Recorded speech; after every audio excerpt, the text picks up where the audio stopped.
କୁଲି ଲୋକ ରହୁଥିବା କ୍ୟାମ୍ପରେ ପହଞ୍ଚିଗଲୁ। ଆମେ ହଠାତ୍ରେ କାମ କରିବା ପାଇଁ ଆଜି ହଠାତ୍ ବାହାରି ଗଲୁ କ୍ୟାମ୍ପରେ ଯାଇକିନା ଫଟାଫଟ ଆମେ ବାଲି ଆଉ ସିମେଣ୍ଟ ଛଟକିବାରେ ଲାଗି ପଡ଼ିଲୁ।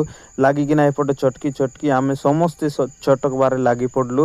ତାପରେ ଏପଟେ ସବୁ କାମ ସରିଲା। ତାପରେ ଆମେ ଚଟକିକିନା ରେଡି। ତାପରେ ପାଣି ସବୁ ସହିତ ଚଟକିକିନା ସିମେଣ୍ଟ ଚଟକବା ସବୁ କିଛି ରେଡି। ତାପରେ ଗାମଲାରେ କାଢି ଡାଲବା ପାଇଁ ସେଠି ଆରମ୍ଭ ହେଲା ସେ ପ୍ଲେଟ ବନ୍ଧାରେ। ତାପରେ ଆମେ ଧୀରେ ଧୀରେ ଡାଲିକିନା ଆହୁରି ଥରେ ଯିବାକୁ ପଡିଲା ସିରମିଟ ଆଣବା ପାଇଁ ଆମେ ଆହୁରି ଥରେ ଗଲୁ ଭାଇ ସହିତ ଦାଣ୍ଡିଆରେ ବହିକିନା ଆଣବା ପାଇଁ ଗଲୁ। ତାପରେ ସମସ୍ତେ ବହିକିନା ରେଡି କିନା ସବୁ ସୁବିଧା କରିକିନା ତାପରେ ସିମେଣ୍ଟ ଡାଲବା ପାଇଁ ମସଲା ଡାଲବାଟା ସରିଲା। କାହିଁକିନା ଆଜି ସରିଲା ନାହିଁ ସେଥିପାଇଁ ଛୁଟି ହେଲା ଆମର କାମ ଯିବା ପାଇଁ।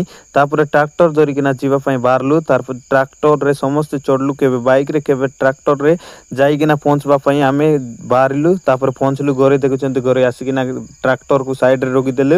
ଆଜି